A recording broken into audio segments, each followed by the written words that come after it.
Afternoon, and guess what? We're in a general purposes committee meeting, which I will now call to order. We have three participants who are coming in virtually. We have Councillor Au, Councillor Wolf, and Councillor Day. Maybe we could ask the three of you to each just confirm you're there. Councillor Wolf, confirming. Okay. Jack, are you there? Yes, I'm there. And Carol, are you there? I am here, thank you. Okay, all right, and so away we go.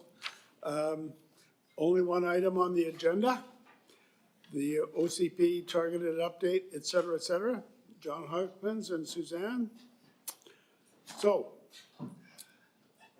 and Diana. So, if you could tell us about it? All right, thank you, Mr. Chair. The report in front of you today is a series of ideas and strategies to manage growth in Richmond over the next 25 years. It compiles current thinking in land use planning and best practices in managing urban growth and change. And we'll have a series of PowerPoint slides up on the screen. So what is an OCP? An official community plan, or OCP, is a long-term strategic document adopted by bylaw that guides municipalities' land use, development, and servicing decisions. It is essentially a blueprint for the future of a community, outlining the objectives and vision for how the area will grow and evolve. The last comprehensive update of our OCP was completed in 2012, and since then there have been several amendments to keep the document relevant and respond to current issues. In 2022, staff were directed to conduct a targeted review of the OCP related to housing affordability, equitable communities, climate mitigation and adaptation, and environmental protection and enhancement. A significant amount of research was conducted on housing affordability models around the world, the country, and the region. While that work was coming together, the province introduced sweeping legislative changes in late 2023 as it relates to housing and official community plans. In 2024, or last fall, phase 1 of the OCP consultation began. The consultation was used to share issues and trends as they relate to the targeted areas in preparation for developing strategic policy directions. So following phase 1, we're now in phase 2, which is to focus on developing a policy framework for the targeted areas and how they interrelate under a growth management framework. Following Council's endorsement of the strategic policy directions, staff intend to conduct a thorough public engagement process that includes a series of public open houses throughout the city, online presentations to advisory committees, nonprofits, community center boards, and external agencies. There will also be a Let's Talk Richmond survey to help gather feedback. We will bring back the consultation results to Council in the fall, which will help determine if we are on track or if some adjustments are needed. The proposed approach within or with the strategic policy directions is to have a growth management roadmap that will help guide growth, deliver more housing that is affordable, while supporting equitable communities that have access to a wide range of services, strengthen the land use response to climate change, and enhance Richmond's environmental and natural assets. One thing that I'll add is that the roadmap builds upon existing OCP policies and provides greater clarity for property owners and developers. There are no new surprises or significant changes in direction from what has been considered previously by Council. Overall, the roadmap incorporates the provincial requirements and weaves in a made-in-Richmond approach to growth management. For example, the Housing Needs Report indicates that 52,000 new housing units over the next 20 years are required, which translates to an average of 2,600 new dwellings per year, or a 31% increase over housing starts that we've seen over the last 10 years. Bill 44, or the small-scale multi-unit housing, essentially pre-zoned enough land to accommodate this. However, a greater variety of housing is needed to key geographical areas close to frequent transit service to address many of the complex issues as they relate to housing supply and increased affordability. This is where a made-in-Richmond approach can address some of the shortcomings of the provincial legislation. Up until recently, new growth was primarily focused on the city centre, and rightfully so. The City Centre Area Plan took advantage of the new Canada Line and provided clear direction on the city's expectations as it related to housing affordability and the built environment. Areas outside of the city centre either had specific area plans to assist with development, such as the Steveston Area Plan, Hamilton Area Plan, West Canby, or there were specific detailed policies in the OCP, such as the arterial road land use policy. Areas where policies weren't fully developed included the neighborhood service centers, or the areas around the sort of the Seafair, Broadmoor type shopping centers, and how to properly leverage affordable housing opportunities outside the city center. So with this, we can learn from city center successes, rebalance growth citywide, and build complete, connected communities. The roadmap focuses on distributing some growth outside the city center and directing it to neighborhood service centers, or as we're going to call them, local villages. Once again, those are the strip malls such as Seafair and Broadmoor. This would help achieve more walkable, transit-oriented villages. That is a network of walkable, mixed-use villages that will help support compact growth, better transit, and more inclusive, resilient communities. With that objective in mind, 5 separate neighborhood land use designations have been drafted that would help with this roadmap. Many of the non-residential designations would remain, such as agriculture, parks, conservation lands, and employment lands. So a quick summary of the 5 residential land use designations that are proposed in the overall roadmap. We start off in the city center with the downtown mixed use designation, which would essentially reflect the province's transit-oriented area legislation, or Bill 47. That is requiring a minimum density range from a 3 FAR to up to a 5 FAR in some areas.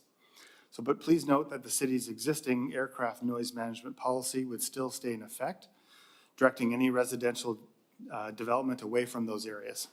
This is a council-endorsed policy that has been in place for decades to preserve employment lands, and any opening of residential uses would trigger the minimum density requirements of Bill 47. So reflecting provincial legislation, 3 tiers of development potential are within this designation, reflecting varying densities and building height. One of the more significant changes is the impact of this designation on approximately half of the western portion of the Oaks neighborhood, which is just to the east of the Capstan Station neighborhood, where up to 8-story buildings would be permitted under Bill 47 in a neighborhood that's predominantly single family. Future area planning and a more detailed technical analysis would be required to better understand how this neighborhood would properly develop or redevelop.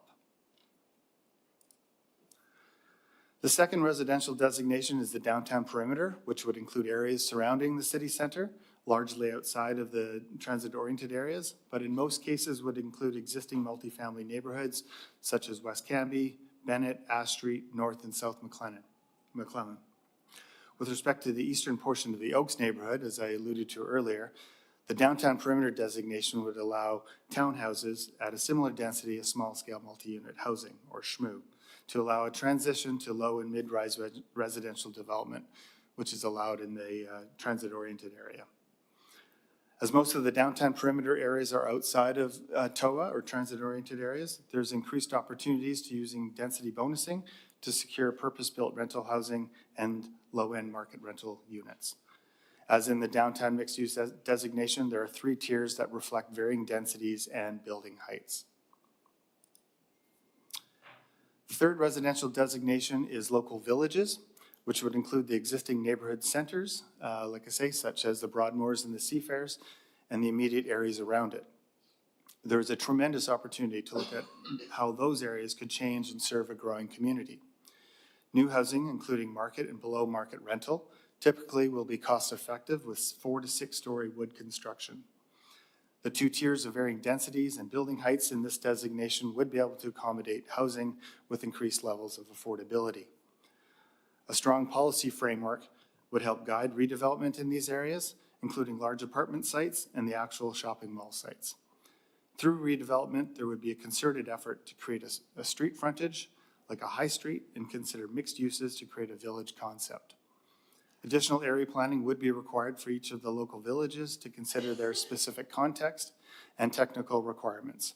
That area planning would occur following OCP adoption. The fourth residential designation is arterial connectors, which builds on the existing arterial road policy, which has been around since 1999. The arterial road policy has been quite successful, and there's an opportunity to provide greater clarity on what the city wants.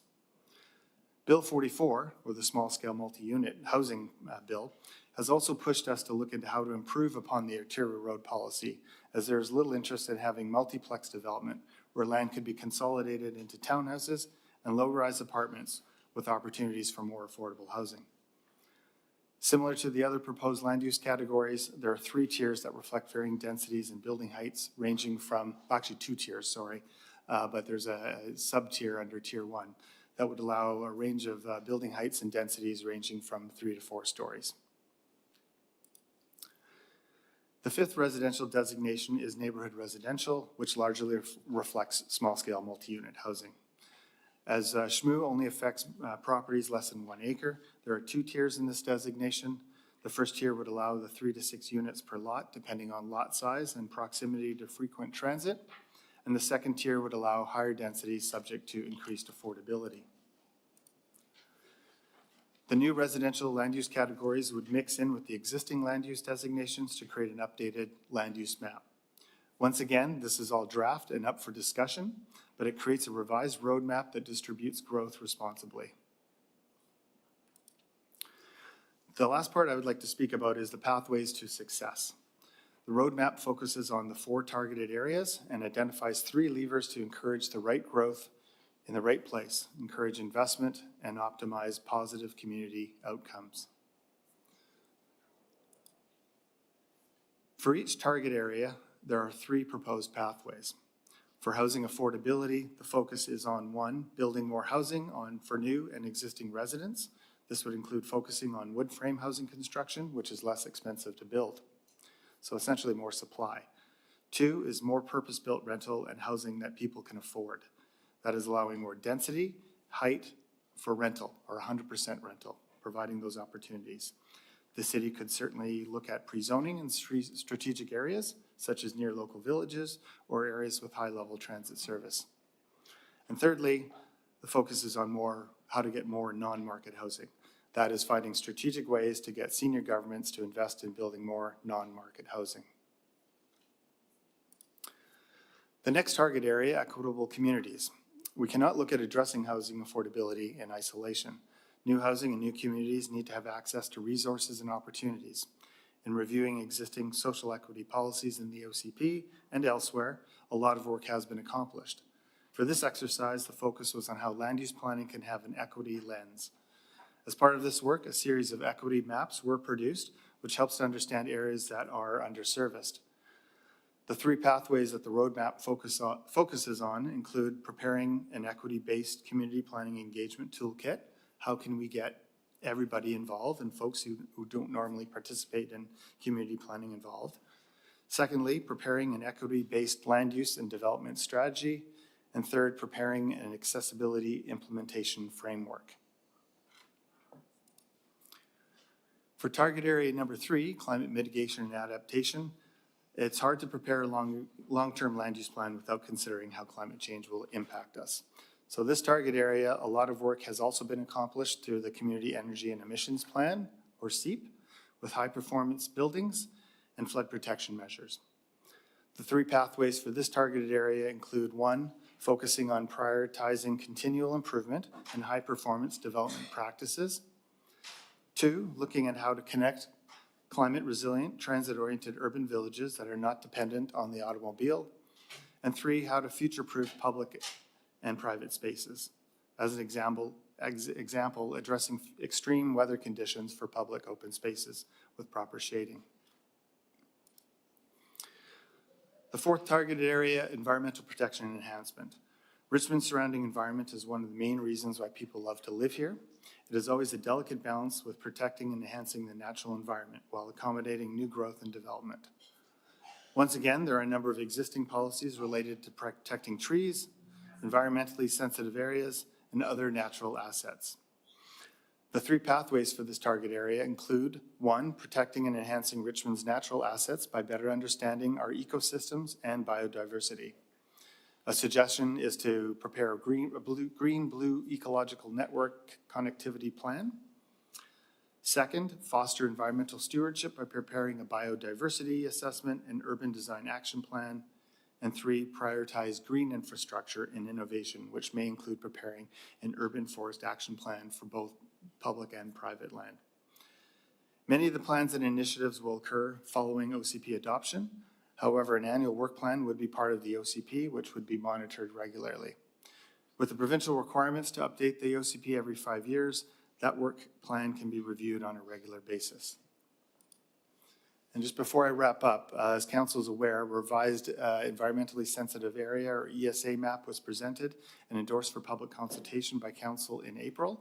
The revised ESA map reflects existing natural assets and adds sensitive city and senior government lands. The map is still under review and will be part of the upcoming public consultation. So I will leave it at that for the summary. I'll just emphasize to committee that the committee is not being asked to officially adopt these policies or ideas, but merely to endorse them for public consultation and discussion over the coming weeks and months. And we're happy to answer any questions.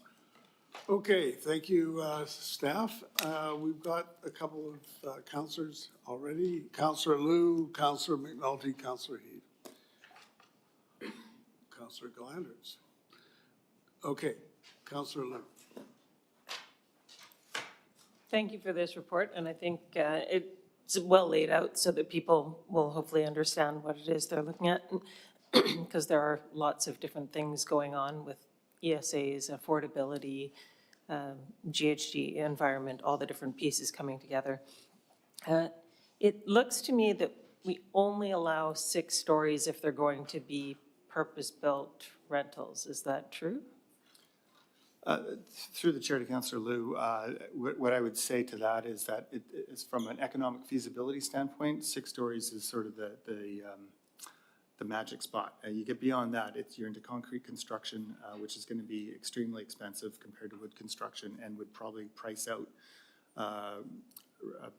sort of rental. However, in the city center, for example, if someone were to propose something higher and it was rental and it worked on paper, that could be considered for areas that we would allow taller buildings. Okay, what I'm saying is we're only going to end up, the only 6-story buildings in town will be rental buildings. And I'm wondering if that's what we want. So if people are driving around, the only buildings that are 6 stories high will be rental buildings. And those will, they may start carrying a stigma because they're the only thing that size versus you go through Paris and everything's 6 stories. And so everything looks the same and it's the same. So I'm just wondering if that's where we want to land.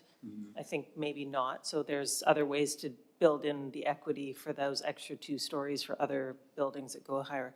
I also look at this and I look in the Steveston area. I know people like the Lions Manor want to redevelop. So are we looking at like those spot zonings and thinking next door to those, we want to create more opportunities to build up around them so that they aren't the one random thing in the neighborhood? Yeah, through the chair to Councillor Liu, Lions Manor and sites that are institutionally either zoned or designated, we would certainly look at residential opportunities and the campus of care opportunities for those sites. They might be treated a little bit differently than just your typical residential building proposal, depending on what's proposed for those sites. So, but we would want to ensure that they're within scale of development within that. Well, that's what I mean. So like in putting other buildings in the surrounding area, does it make sense to permit a little bit more in that area to build up a little bit of density in that area? Because I think we also know that a little bit of extra density in that area brings people into all the shops that struggle every winter. So somehow there's the little bit of give and take, but also not to then let individual buildings be those outliers. Okay, Councillor McNulty. Thanks very much for the report. I think it's a very comprehensive report. I'd like to make a few comments and ask questions, and I'd like to do it once and then I'm done. Actually, following on what Councillor Liu was saying, I've made a note here. I think we have to take the lid off, and I hope that you can think of it that way. To say we're only going to do 6 stories and they're only going to be rental, I think we got to be realistic and give our head a shake. The federal government's got to give its head a shake, and so does the province. Because if you look at those figures, that we are supposed to do in the next 20 years, God bless you if you can even match it for 1 year or 2 years. So I think we've got to be realistic. And I don't like to be pessimistic, but I'm going to be realistic, okay? And I think we've got to do it. In your report, and I'm only going to refer to the white pages, I think the other part of the report's quite good. And it's great that you're going out to consultation. I think the other thing we keep talking, and it's growth pays for growth. Let's be realistic. It doesn't pay for growth. It never has, and it never will. There was no in here, and when you go out there, housing is not congruent with the infrastructure that it requires. That infrastructure below the ground and that infrastructure above the ground. For example, in Richmond alone, you can't get to a medical clinic. Hopefully nobody gets hurt this afternoon because you can't get help. That infrastructure does not exist in Richmond, okay? So I think we have to do that. The other thing, I think we have to create a development environment. And it's great that we're going to work with nonprofits. But we've been blessed. We've got 234 units with our nonprofits. That is a very unique situation of which we can be proud of. You know, that didn't happen in Burnaby. That didn't happen in Surrey. That didn't happen in Maple Ridge. We were able to do that, and we continue to do that. So that's, I always say, we have to, you know, relish in some of our successes sometimes to show, yes, we can do it on it. The other thing on page 8, we're going to come up with new amenities, et cetera. We want to build more housing that more people can afford. We got to be realistic with that word and how we're bringing that across. What does that mean? And I think we possibly have to build smaller. There's a development in Steveston. I think it's Kavanaugh's development about the road where there are 4 homes on it. That's a model. I think we need to look at that. There are 4 single-family homes. I have not been in them. I'd love to have a tour to see. But he's taken 1 home, 1 lot, and he's put 4 homes on it. And I think possibly, well, they have to be smaller, but there's an example on it. I like the idea of your village and neighborhoods and all that, because I think, again, we have to, but when you talk about the new amenities, and we're going to come up with them, that's going to go on to the buyer. You know, regardless of what it is, you know, if we're going to charge for childcare, community centers, et cetera, I don't care what it is. If it's an 800, well, I'm going to say $1.2 million home is going to be 1.5, yeah, regardless. And so I believe we have to be realistic on it. And I think in our homes too, I think we've got to look at putting suites in them, self-contained suites. I was at a home over here in Browngate, which was a good example. I didn't realize, but in one of the homes, a nice suite at the back and family living in it and that kind of thing, all self-contained. And I think that I know it's not in your report, but I throw these things out. And I guess I'll finish up because I know others have lots to it, to others. And I think we need to, with the builders, the small builders, we need to hear from them what things that we can get rid of that will help them, encourage them to get that attitude towards wanting to build more and more enrichment. We've had too many projects put on hold from various reasons, banks, finances, et cetera. And I don't know if they'll ever get back on the thing again. But again, it's a realistic thing that we've got to face. So with that, I'd be very interested to hear coming back to us on it. But I really think we've got to be talking to the builders, and not just the small builders, as many builders as we can. UDI, they have their own. UDI's UDI. Let's talk to the real people that are actually doing the building, and not the people that are sitting in the tower over across the way there. So anyhow, a good attempt to take out, and we might have to even go out more than once we see the material, your worship, coming back here, to the committee. But I think there are lots of ideas in here, and let's see what we can do with it. Thank you. Okay, Councillor Heed. Thank you, Mayor. I'll make a few comments about what's been said, but you've done a pretty good job here as far as I'm concerned. I know we all try and find the route to success continually, but I can tell you the route to failure is trying to please everyone. And that is going to happen here.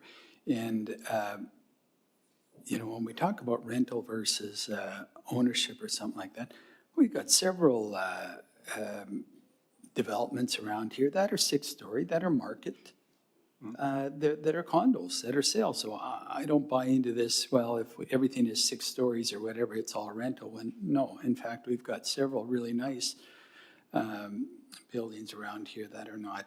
It's going to be up to the developer if it's a transit-oriented area, if they want to build a 15-story rental tower, it's up to them, unless we're thinking the government's going to come in and buy or fund something like that, or our housing authority is going to fund something like that. So, certainly trying to hit the mark, I think you've done a fairly decent job on that. Here's a little bit of my concern, and we talk about housing affordability. I like your growth management roadmap. You're talking about 2,600 units per year, and that's an assertive goal. I wouldn't say it's aggressive, but it's an assertive goal. Here's my question to you, and maybe we can work this out through the process, is how we move these through the system a lot more efficiently than we have. Because when you talk to these, whether it's the small builders, even the large builders, they tie up a significant amount of capital in trying to make their development. You've all heard me talk about, or most of you, 3331. And, I'm still a fan of that. Whether we get there or not, I'm not sure.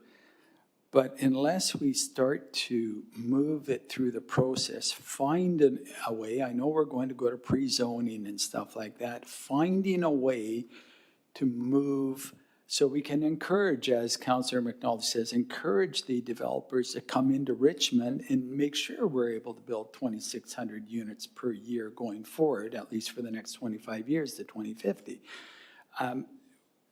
You've done everything, but we haven't addressed that. And so I'm not sure what our numbers are right now. We're supposed to build a year based on the old plan. But, I think we're going to have to look at that and whether we have to build capacity in planning in order to do that. But when you talk to these builders, the developers, that's the frustration that they have. And if we can figure out a way to move it, maybe they're going to build more than 6 stories. Maybe we're going to go with the new timber. I think they can go up to 7 or 8 stories on the timber. They call it something now. Mass timber, yes. And I think Vernon and in the Okanagan, they've got a couple of projects there. We're going 7, 8 stories. So, but my main concern is how we're going to move this through, the timing of getting it through. But I think you've done a fairly good job to go out to the community. Thank you. Okay, Councillor Glanders. Thank you, Your Worship, through you to staff. Also, thank you for the presentation. Thanks for the report. It's great that it's coming forward now, and it's really evident to me that you really care about Richmond and affordability and you've taken that seriously and the things that you've been proposing. Sort of on the same, well, not on the same, but commenting on, let's say, the arterial road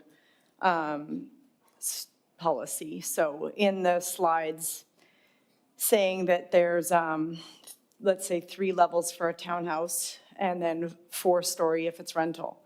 Is that enough to incentivize rental? Like, do you think that should be 6 instead of 4? Through the chair to Councillor Galanders.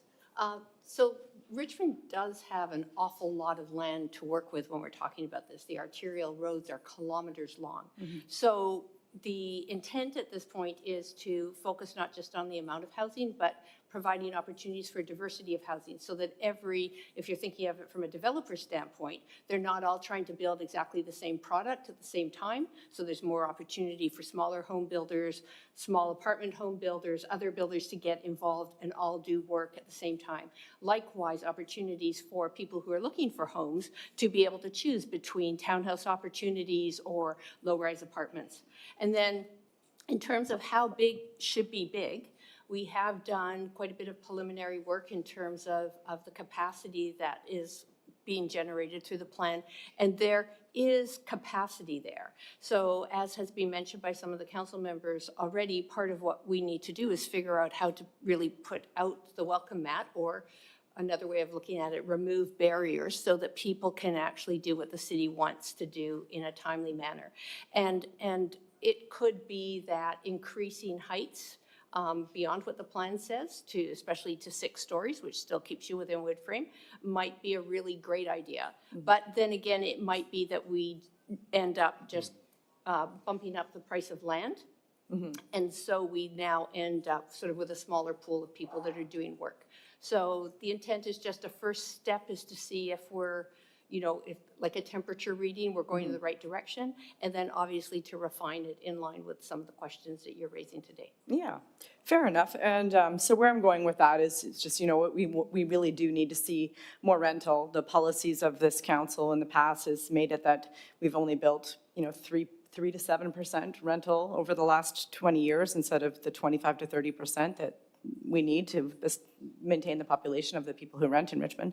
So we really do need to ensure that in these centers and on arterials that what we put in place is going to be enough that people go, great, we can do 6-story rental there, and they're going to do it. So what I'm saying is that if the 1-story difference isn't enough, and they're like, it's just 1 story, let's just do townhouses, then perhaps we do need to look at pre-zoning so that we've pre-zoned it all for 4-story rental, pre-zoned it all for 6-story rental, and then if someone wants to do strata, they have to go through the rezoning, and maybe that'll be enough, right? So I don't know if you're going to get that in the feedback sessions from developers and looking at the pro formas of what's actually feasible, and if, pre-zoning would save them enough costs that it makes it worthwhile, then let's definitely do that.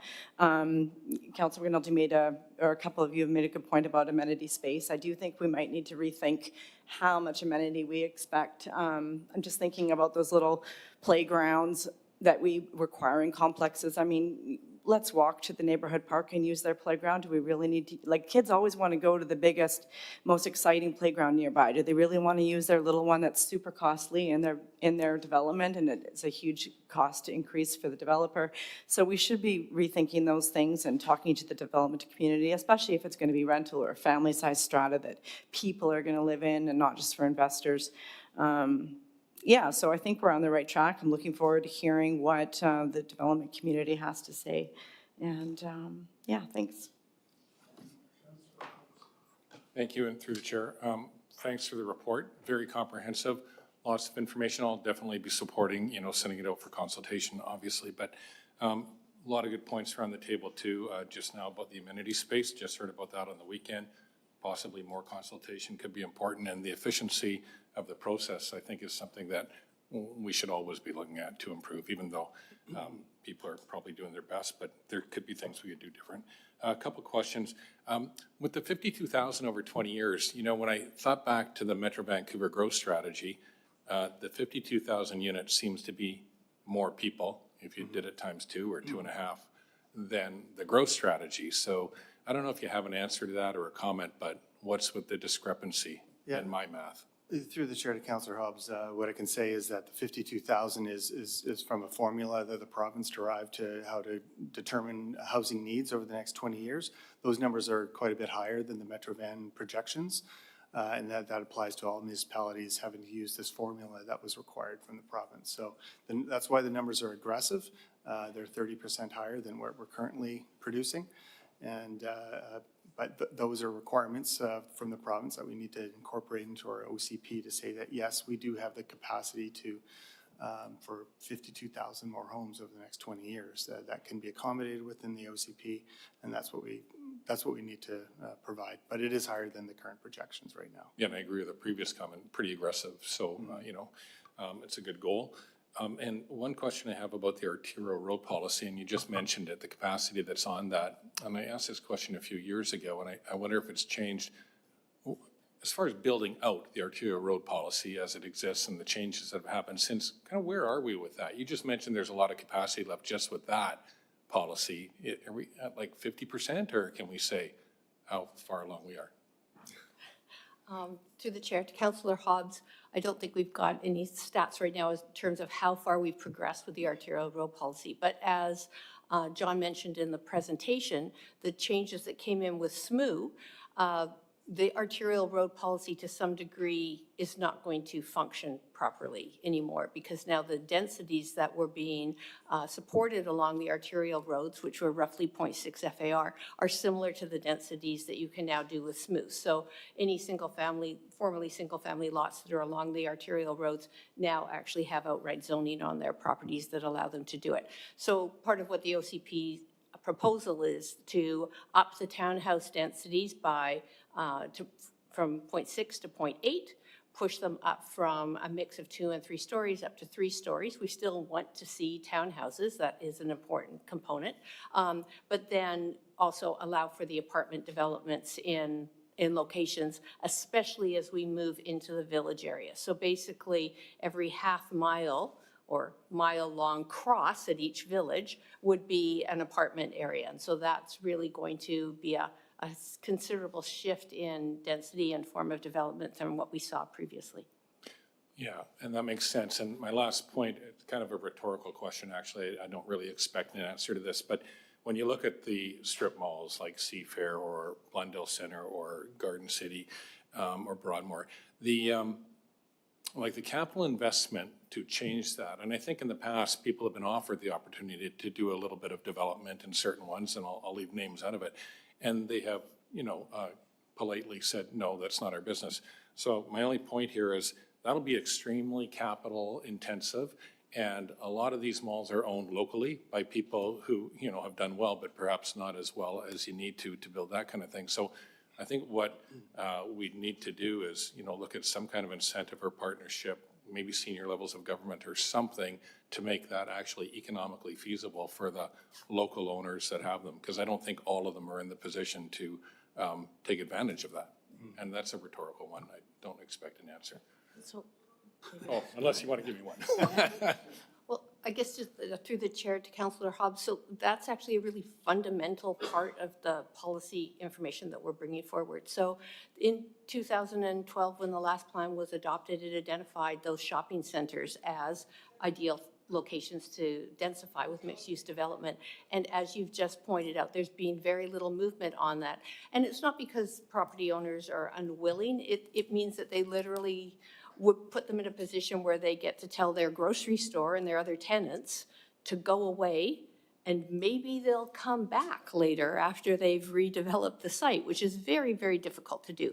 So what the intent here is to encourage opportunities along the arterial roads, not just on the shopping centers, but on all around it, with the idea that we start to see more mixed-use development across the street and so on. So you start to create a concentration of new housing and new residents living really close to the shopping center. So it gets to the point where, and it could be 20 years from now for a number of them, where there's enough critical mass of people nearby, they've been able to plan for their leases, and they can say, I can take down that part of my shopping center now, and I'm going to replace it with something else.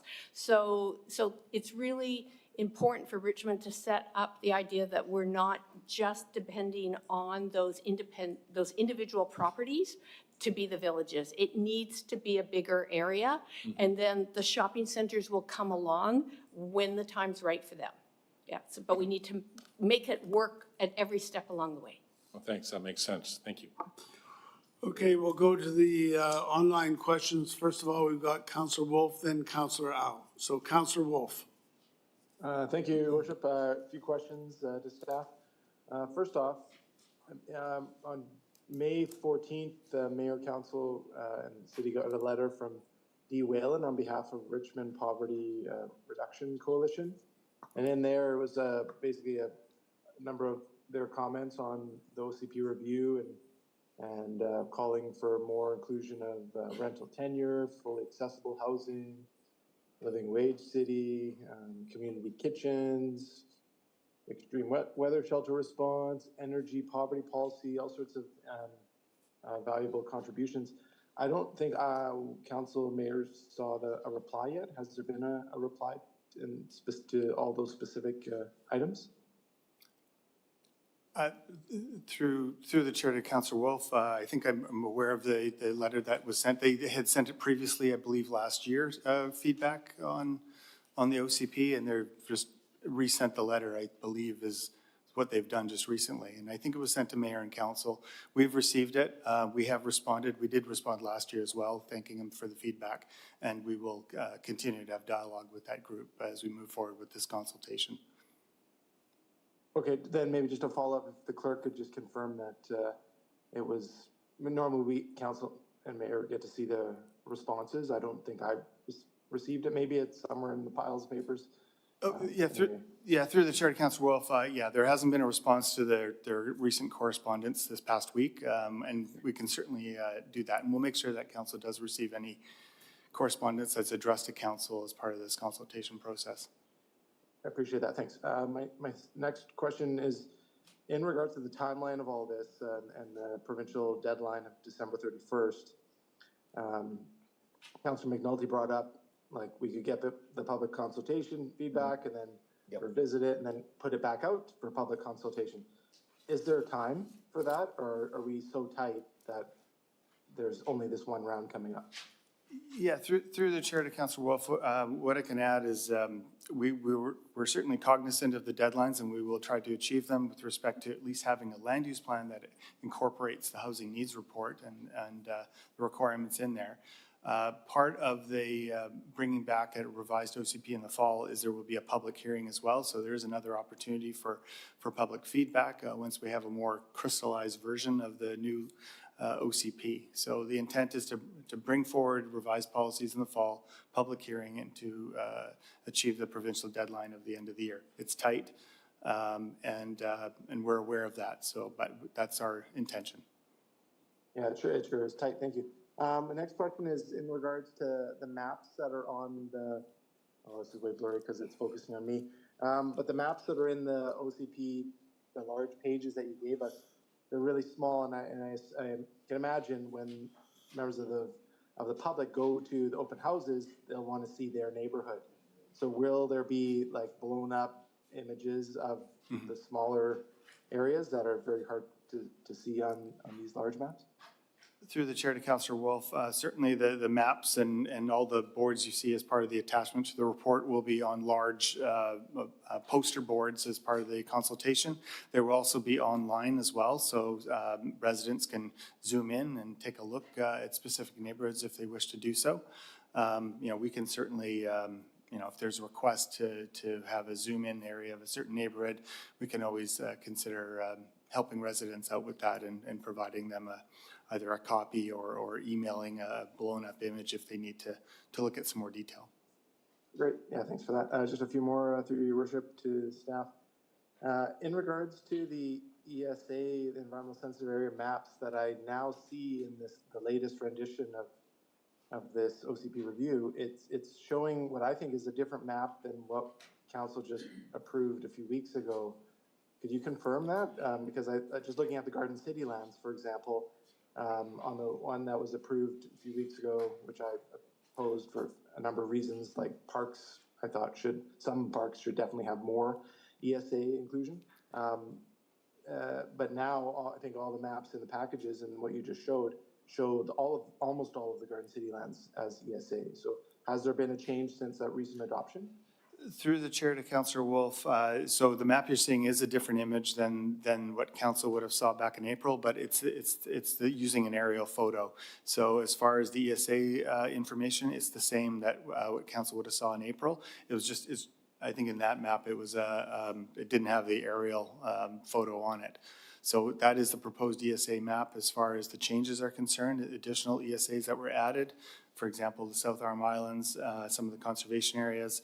So this is the revised map that council saw. It is still under review. I should mention that I know there was feedback and comments back in April, and we are investigating some of those additional sites. And obviously, we'll take in feedback from the public as well. Thank you. And follow up on that, I thought a few minutes ago you mentioned that because the map is still being reviewed, it's not part of consultation? I thought that's what you said before? Through the chair to Councillor Wolf, it is part of the consultation. Yes. Oh, okay. Yeah. I just read that wrong. Glad I clarified it.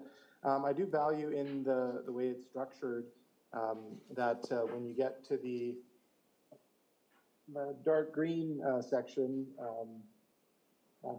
sorry, the page 20 or whatever, it actually has those specific areas of what we can do. And you read them out, the green-blue ecological network connectivity plan, the biodiversity assessment, urban design action plan, and the urban forest action plan, which would be a private and public component to it. I think I value that part because of all the portions of this, that's the only one that kind of gives the specific new plans that will be needed to come after the OCP gets approved. And I just wanted to clarify that those plans would basically come as staff recommendations early in the new year after the OCP is approved by December 31st. So like staff will already be working on those once they see that they're what we're putting forward, then at earliest convenience, they can come to council for approval of those plans. Is that correct? Through the chair to Councillor Wolf, that is correct. There is a number of plans that would be conducted following adoption of the OCP. Great, thanks. And my last, just a comment, not a question, just in reference to what others had mentioned about outdoor amenity space. I really value it. Even those little playgrounds or little grove of trees or a small green space that gives access to nature who can't walk further distances, mobility issues or whatever. It's really valuable to have those.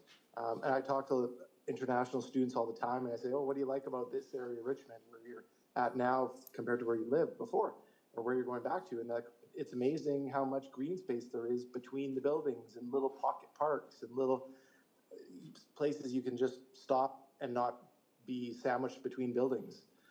So I just want to definitely highlight the value I think that outdoor amenity spaces really provide everywhere. So thank you. All right, we'll go to Councillor Howe. Yes, thank you, Your Worship. First of all, I would like to congratulate staff for this great report. It's very comprehensive. However, I have 3 questions. The first is concerning the deadline, and it's been addressed. I hope that we would have enough time to do the consultation thoroughly. My second question is about competing needs. Now, I think the report itself tend to focus on one lens, which is providing more residential units. But we also know that, and it has already been brought up by some of my colleagues, that there are competing needs. So when we have more people, we might need a bigger shopping center, and we might need more green space, and we need more land for food production. So I don't see that this is being addressed in this report. Now, I understand that, again, this is focusing on one aspect. But how or when will we bring all these discussions together so that the OCP is not just one-sided? Through the chair to Councillor Howe, and I'll have to make sure I understand fully the question. Certainly, this OCP is a targeted update, so it isn't updating every aspect of the OCP. For example, our agricultural policies were updated thoroughly about 3-4 years ago through the Farming First strategy. So we aren't really dealing with those. We had the Industrial Land Intensification Initiative, dealt with employment lands, industrial properties in particular.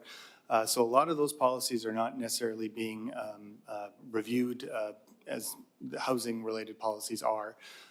Certainly our environmental and climate mitigation policies are being re-reviewed. So it is a targeted update. In the fall, when we do bring forward a revised OCP, it will be integrating everything together. There could be some minor tweaks to the agricultural policies if it's in order for it to fit in with the other revisions. So you will see a revised package. It will be kind of rebranded. as part of a new OCP. But the significant changes are really focused on the targeted areas. Great, yeah, this is what I'm looking for, because I think at the end, what we are trying to do here will have impact on the different aspects of the people's life, right? My third question is, now, in this report, I did not see much discussion about how the stakeholders are being consulted. How have they been involved? Like the builders, the developers. Again, we can see that in the past we have great numbers and great targets, but if they are not built, the builders are not building. I think those are just numbers on papers. So what have we done previously, to engage those stakeholders? And also in the next step, I see that we are just doing Let's Talk Richmond, public open houses, and things like that. And I don't think many of the stakeholders would use that kind of channels. So generally speaking, how are we going to engage some of the major stakeholders? Yeah, through the chair to Councillor Au, I know the details in the report. At the time when we had to finish the report, we hadn't booked all the venues and whatnot, and we will have some forthcoming information following council's endorsement on the public consultation. But what I can tell you is that, yes, the Let's Talk Richmond survey, which I know is fairly standard, will be available for about a month's time. That will have key questions on and provide all the information here and try to break it down into sort of bite-sized pieces. I get it, it's a lot of information for residents to understand, but the intention is to try to break it down and ask some key questions. There will be a series of public open houses throughout the community. We have public open houses in Steveston, Hamilton, East Canby, Thompson, South Arm. We'll have a couple open houses at Richmond City Hall. We're going to have boards and displays at Richmond Center on a Saturday. We're also intending to attend Burkeville Days later in June to do a community event there. And there's a few other sort of pop-up booths, as we call them, at key community events, so that we can try to get some comments from people where they are at, rather than asking folks to come to us all the time. So we're trying to look at different methods of consulting as well. With respect to the development community, we meet regularly with the UDI, so we intend to do a fulsome presentation for them in June. And the small builders, we meet with them on a sort of semi-regular basis. So we intend to be meeting with them later in June and have either a builder's breakfast or a sort of separate session with them as well. We're looking at also a meeting with advisory committee representatives to attend and to listen in, and also nonprofits as well. And part of it is to disseminate the information to them, but also get any key feedback and let them know on how they can provide feedback through the consultation process. So that's going to go throughout June and July, and we hope to report back in the fall. And if there's a need to do more consultation, we'll consider that at that point in time. Good, thank you. Yeah, I'm glad to hear that. Councillor Gladden. Oh, thank you. I just had one really quick follow-up or clarification on my comment about amenity space. I agree with Councillor Wolf that green space is really important in developments. I think it's really nice to have an area where people can gather and have a little picnic or a barbecue area, put up some picnic chairs, sit under a tree. I just don't know if it needs to be expensive playground equipment was my point, but I just wanted to make sure that was clear. Thanks. Okey-doke. May I have a motion then? Moved and seconded as recommended. Any further comments? All those in favor? Anybody opposed? All right, so that is carried. And that'll go to council on Monday. May I have a motion to adjourn? All right, we're now adjourned. Thanks, everybody.